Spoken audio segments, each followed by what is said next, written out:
আপনাদের এই কথার সাথে আমি একমত না। কেননা আমার কথাগুলো একটু ডিফারেন্ট হবে এই জন্য আপনারা জেনে নেন না কেন।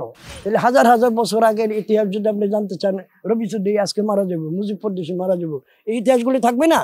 এগুলো জেনে নেবেন। এগুলো আবার কিসের ইন্টারভিউ? ওরে সাদা দিলে কাদা লাগাই গেলি রে বন্ধুরা, সাদা দিলে কাদা লাগাই গেলি, চাতুরি করিয়া মোরে, চাতুরি করিয়া মোরে বান্ধিয়া পীড়িতের ডোরে। সাংস্কৃতিক মন্ত্রণালয়কে আমি ধন্যবাদ জানাই, কারণ শ্রদ্ধেয় সাবিনা ইয়াসমিনকে শিল্পকলা একাডেমিতে জাতীয়ভাবে রাষ্ট্রীয়ভাবে সম্মান জানানো হয়েছে এবং একক সঙ্গীত অনুষ্ঠান করেছেন। তো যারা বেঁচে আছেন, শুধু ওনাকে তো উনি তো আছেন, পেয়েছেন, আরও যারা বেঁচে আছেন, এই যে আমার সাথে আছেন, এই যে দাঁড়িয়ে মুজিব পরদেশি ভাই, ওনার গান শুনেনি বাংলাদেশে গ্রামে গঞ্জে এমন কোনো মানুষ নেই। তো রাষ্ট্রীয়ভাবে ওনাকেও সম্মানিত করা উচিত বলে আমি মনে করি। এবং যারা যারা বেঁচে আছেন, হাদি ভাই এখনও বেঁচে আছেন, যারা মরে গেছেন মরণোত্তর দিয়ে, কিন্তু ওনারা তো দেখে যাননি, দেখে যেতে পারবেন না, মরলে সম্মান দিয়ে লাভ কি। যারা বেঁচে আছেন, আমি সাংস্কৃতিক মন্ত্রণালয়কে বলবো যেন রাষ্ট্রীয়ভাবে সম্মাননা জানানো হয়, একক সঙ্গীত অনুষ্ঠান করা হয়, দেশের মানুষকে বোঝানো হয় যে উনি আমাদের লেজেন্ড। আমার একটা অন্তরের ছোট ভাই, যার সুর শুনলে আমার চোখে পানি চলে আসে, এত অন্তর্নিহিত কণ্ঠস্বর ওর। আমি ওর জন্য দোয়া করি সবসময়। আমার একটা ফ্যামিলি মেম্বার, আমরা আমাদের পরিবার আর ওদের রবির পরিবার আমরা একই পরিবার মনে করি। ডেলি বিকেলে ওর বাসায় যেতাম, ওর বাসায় গান নিয়ে বসতাম, ও আমাকে সেরকম রেসপেক্ট করতো। এখনো করি, এখনো কোনো জায়গাতে কোনো কিছু হইলে আমাকে জিজ্ঞেস করে এই সুরটা কিরকম বা কি নেন। এই যে এটা এই যে bonding, not only bonding, it is মানে ইমপ্রেশন অফ দ্য মিউজিক। এই যে মিউজিকের যেটা ইমপ্রেশনটা থাকে, রেসপেক্ট, এটা ইট ইজ টোটাল ডিফারেন্ট।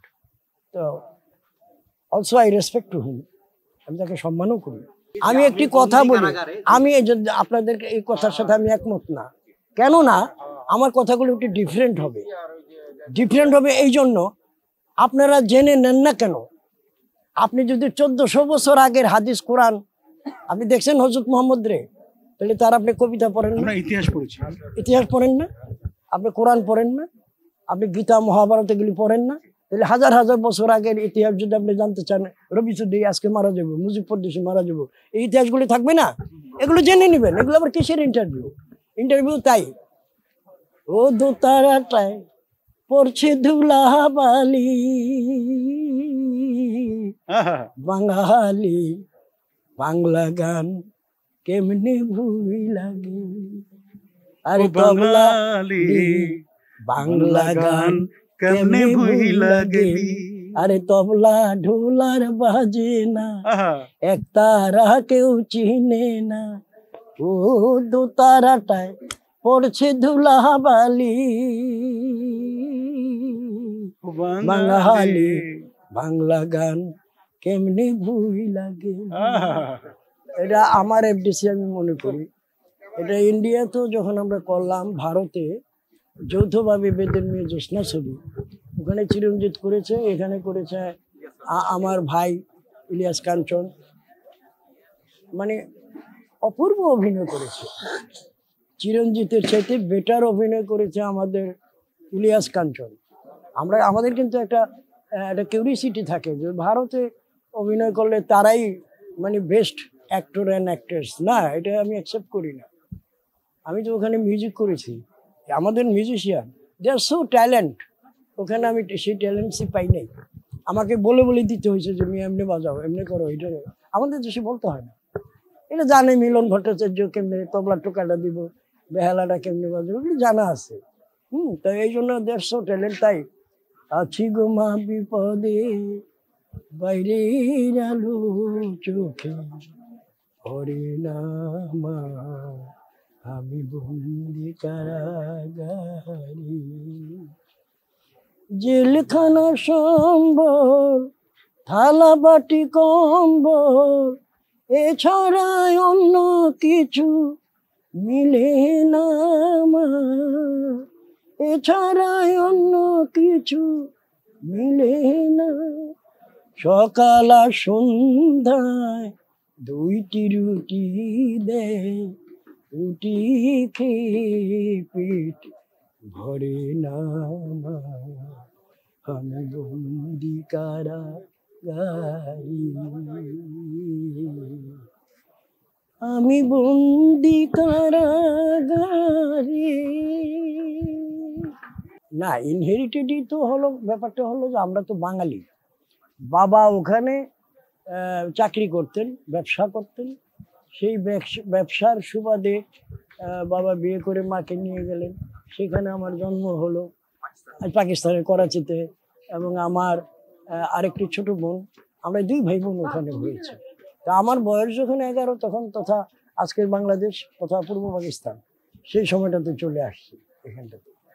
আর এখানে এসে বাংলাদেশ তথা পূর্ব পাকিস্তান তো চিনি না ভালো করে, ঢাকায় থাকতাম। গ্রামে যখন গেলাম, আমার বাড়ি মুন্সিগঞ্জে, তো মুন্সিগঞ্জ যখন গেলাম, সেটা খাল বিল নদী নালা এগুলো আমরা জীবনে I didn't see in this type of location. সেই লোকেশনেই বড় হয়েছি, ভাল লাগছে। একটা গ্রামীণ একটা পটভূমি, ওখান থেকে আমার গ্রামের প্রতি ভালোবাসা এবং ফোক সং লোক সংস্কৃতিকে আমি আমার শ্রদ্ধেয় ওস্তাদ গুরু আব্দুল আলিম সাহেবকে যখন দেখলাম উনি ফোক সং করেন, তখন থেকে আমি তার প্রতি দুর্বল হয়ে যাই এবং ফোক সঙ্গের প্রতি আমি দুর্বল হয়ে যাই। যারে বাবারে, এটা একটা সাংঘাতিক ব্যাপার।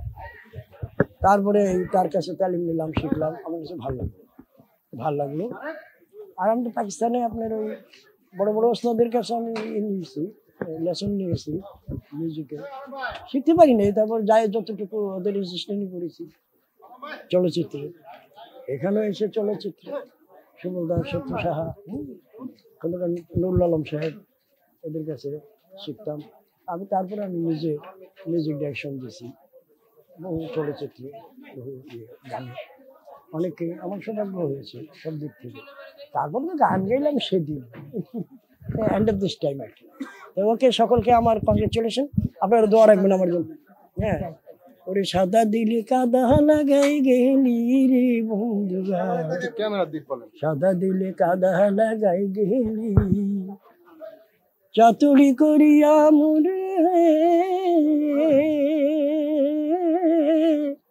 চাতুরি করিয়া মোরে বান্ধিয়া পিরিতের ডোরে, চাতুরি করিয়া মোরে বান্ধিয়া পিরিতের ডোরে, ওরে বিচ্ছেদ সাগরে ভাসাই গেলি রে বন্ধুরা, সাদা দিলে কাদা লাগাই গেলি।